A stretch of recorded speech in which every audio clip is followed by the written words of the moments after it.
Hello అండి. Welcome back to Vaishu's kitchen. నేను మీ Vaishnavi. So, ఇవాళ అయితే మనం గులాబ్ జామ్ ప్రిపరేషన్ అయితే చేసుకుందాం. సో, గులాబ్ జామ్ చేసుకోవడానికి మీకు ఇష్టమైన మిక్స్ తీసుకోండి. ఏది అయినా పర్వాలేదు. అది తీసుకున్న తర్వాత ఒక ప్లేట్లోకి వేసుకున్న తర్వాత ఆ పౌడర్ అనేది అందులో వేసిన తర్వాత మెల్లగా వాటర్ పోసుకుంటూ అంటే కొద్ది కొద్దిగా వాటర్ పోసుకుంటూ కలుపుకోవాలి. అంటే టైట్‌గా కలుపుకోకూడదు, లూజ్‌గా కలుపుకోకూడదు, మీడియంగా కలుపుకోవాలి. ఒక డవ్ లాగా ప్రిపేర్ చేసుకోవాలి. అంటే కొంచెం ఇష్టం ఉన్నట్టే కలుపుకోవాలి. కలుపుతూ కలుపుతూ ఆ మిశ్రమాన్ని డవ్ లాగా వచ్చేంత వరకు కలపండి. కలిపిన తర్వాత ఆహ్, చూస్తున్నారుగా వీడియోలో కనిపించినట్లుగా మెత్తగా తడుపుకోండి. మెత్తగా తడుపుకున్నారనుకోండి మనం స్వీట్ చేసేటప్పుడు తినేటప్పుడు చాలా బావుంటుంది. సో, ఇప్పుడు సేమ్ వీడియోలో చూపిస్తున్నట్టుగా కలుపుకున్నారనుకోండి తినేటప్పుడు మనకి మెత్త మెత్తగా ఉంటుంది. సో, జ్యూసీగా ఉంటుంది. సో, చూసారుగా ఇలా ప్రిపేర్ చేసుకున్న తర్వాత ఒక 2, 3 మినిట్స్ మనం ఇలా ప్రెస్ చేస్తూ చేసుకోవాలి. ఎందుకంటే అందులో ఎయిర్ బబుల్స్ అనేవి ఫామ్ అయితాయి. అప్పుడు మనకి టేస్ట్ బావుంటుంది. సో, 2, 3 మినిట్స్ ఒక 10 మినిట్స్ రెస్ట్ ఇచ్చాక సో, ఇలాగ చిన్న చిన్న బాల్స్ లాగా ప్రిపరేషన్ చేసుకోవాలి. పిండి అయిపోయేంత వరకి పిండి అయిపోయేంత వరకి ఆహ్, ఆ డవ్ ఆ పిండితోటి రౌండ్స్ చేసుకుంటానే ఉండండి. మొత్తం ఒక 30-40, 50 అలా వస్తాయి. మీరు చిన్న సైజ్ చేస్తే 45 వస్తాయి. మీడియం సైజ్ చేస్తే 35 వస్తాయి. సో, బిగ్ సైజ్ చేశారనుకోండి 30 అలా వస్తాయి. 30 ఓకేనా? సో, ఇలా చేసుకుంటూ వెళ్ళాక ఇలా వస్తాయండి. ఇలా వచ్చిన తర్వాత పాన్ పెట్టుకోవాలి స్టవ్ మీద. స్టవ్ మీద పెట్టుకున్న తర్వాత గిన్నె పెట్టుకున్న తర్వాత స్టవ్ ఆన్ చేసి ప్యాన్‌లోకి హీట్ అయిన తర్వాత ప్యాన్‌లోకి ఆయిల్ వేసుకోవాలి. డీప్ ఫ్రైకి సరిపోయినంత ఆయిల్ వేసుకున్న తర్వాత అది కూడా హీట్ అవ్వాలి బాగా. అంటే బాగా కాదు, మీడియంగా హీట్ కావాలి. స్వీట్స్‌కి ఎప్పుడైనా తక్కువనే హీట్ చేయాలండి. ఎందుకంటే ఎక్కువ లోపల అంటే ఉడకదు. సో, లో ఫ్లేమ్‌లోనే పెట్టుకొని మనం వీడియోలో ఏసాను కదా చిన్నది. చిన్న రౌండ్ అనేది వేసాను కదా! అది అలా పైకి పొంగొచ్చిన తర్వాత అప్పుడు హీట్ బాగా అంటే కరెక్ట్‌గా సరిపోయిందని అర్థమండి. ఇప్పుడు ఆయిల్ అనేది బాగా కొంచెం హీట్ అయింది కాబట్టి ఇప్పుడు మనము రెడీ చేసుకున్న గులాబ్ జామ్ బాల్స్ అన్నీ అందులో వేసేసుకోండి. అందులో వేసేసుకున్న తర్వాత ఒక 2, 3 మినిట్స్ వరకి వాటిని కదపకూడదు. ఇప్పుడు మీ ప్యాన్‌ని బట్టి అవి వేసుకోండి. చూసారుగా అలాగా వేసుకోండి.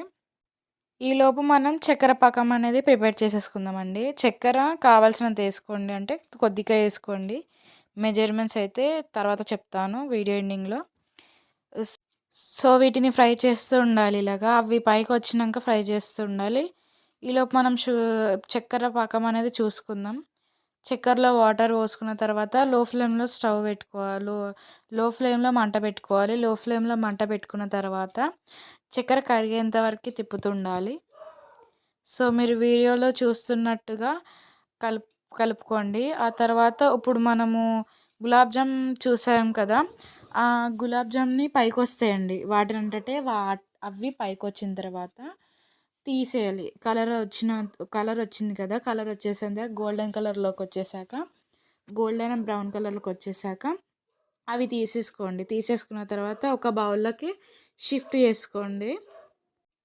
సో, ఇలాగా తీసేసుకొని పక్కన మనం ఏమంటారు మిగతా అన్నీ కూడా తీసేసిన తర్వాత ఒక దాంట్లోకైతే తీసి పెట్టుకోండి. ఇప్పుడు మళ్ళీ ఇంకొక వాయి ఉంటుంది కదండీ! అది కూడా తీసి మళ్ళీ ఫ్రై చేసుకోండి. ఒకటే దాంట్లో అన్నీ పట్టవు కాబట్టి ఒక 2, 3 టైమ్స్ అలా అయితా ఉంటాయి. సో, ఇలాగ పైకొస్తాయండి. ఇలాగ పైకొచ్చిన తర్వాత మనం అప్పుడు గంటితోటి కలిపెట్టాలి. సో, అది కూడా గోల్డెన్ కలర్‌లోకి వస్తుంది. ఈలోపు పాకం చూసుకుందామండి. పాకం అయితే రెడీ వస్తుంది. ఎందుకంటే కలర్ చేంజ్ అయింది చూసారు గదండీ! ముందుకి ఇప్పుడుకి కలర్ చేంజ్ అయింది. సో, ఇంకా మనము హ్యాండ్‌తో టచ్ చేస్తే మీకు అర్థమైపోతుంది. సో, ఇప్పుడు మనం ఫ్రై చేసుకుంటున్నాం గదా! అదైతే గోల్డెన్ కలర్‌లోకైతే వచ్చేసాయండి. చూసారుగా? అవి గూడా తీసేసుకొని ఒక బౌల్‌లోకైతే ఏసేసుకుందామండి. చూసారుగా? బ్రౌన్ అండ్ గోల్డ్ కలర్‌లో ఇలాగ రావాలండి. ఇలాగొస్తే అది కూడా లో ఫ్లేమ్‌లోనే పెట్టుకొని చేసుకోవాలండి. ఎందుకంటే కలర్ వస్తాయి. టేస్ట్ బావుంటుంది. సో, ఇప్పుడు పాకం అయితే రెడీ అయిపోయింది కదండీ! సో, పాకంని చెక్ చేసుకున్నా నేను. చెక్ చేసుకున్న తర్వాత వచ్చింది. ఈ చూసారుగా ఇప్పుడు పాకంలో చల్లారబెట్టిన తర్వాత ఇలాచీ పౌడర్ ఉంటుంది గదా! అంటే ఒక పావు టీ స్పూన్ ఏసుకోండి. బావుంటుంది. అదేస్తే ఫ్లేవర్ సూపర్ టేస్ట్ ఉంది. సో, ఇలాగ ఉంటాయండి గులాబ్ జాములు. దాని తర్వాత ఒక సో, ఇప్పుడు ఇలాచీ పౌడర్ ఏసుకున్న తర్వాత ఇలా గులాబ్ జామ్స్ ఉన్నాయి గదండీ! గులాబ్ జామ్స్ అన్నిటిని అందులో వేసేసుకోవాలి. సో, ఒకటిగా వేసుకున్నారనుకోండి బావుంటుంది. సో, చూసారు గదండీ! అలా అవి వేసుకోవాలి. అన్నీ వేసుకుంటూ పోవాలండి. ఎందుకంటే కొన్ని ఎక్కువ అంటే కొన్ని అందులో మెత్తగుంటాయి. కొన్ని మెత్తగుండవు గాబట్టి సో, అన్నీ ఒకసారే ఏసుకోవాలి. చూడండి నేను వీడియోలో చూపించిన విధంగా మీరు కూడా ట్రై చేయండి. బావుంటుందండి టేస్ట్. మీకు నచ్చితే లైక్ చేయండి, షేర్ చేయండి, సబ్స్క్రైబ్ చేయండి. సో, నేను కొత్తగా యూట్యూబ్ ఛానల్ ఓపెన్ చేశాను కాబట్టి నేను తిన్న తర్వాతే మీకు చూపిస్తున్నానండి వీడియో.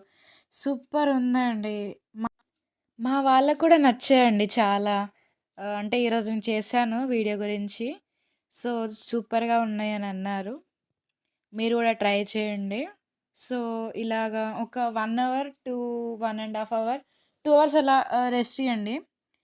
రెస్ట్ ఇచ్చిన తర్వాత చూసారుగా ఇలా కనిపిస్తాయి మనకు. అంటే ఆ వాటర్ అంతా షుగర్ వాటర్‌నంతా అవి అబ్జర్వ్ చేసుకున్న తర్వాత అలా ఉంటాయండి. కానీ టేస్ట్ మాత్రం సూపర్ ఉందండి. ఇప్పుడు మీకు లోపల ఉడికిందో లేదో అని కూడా చూపిస్తానండి చూడండి. సో, ఉడికింది చూసారా?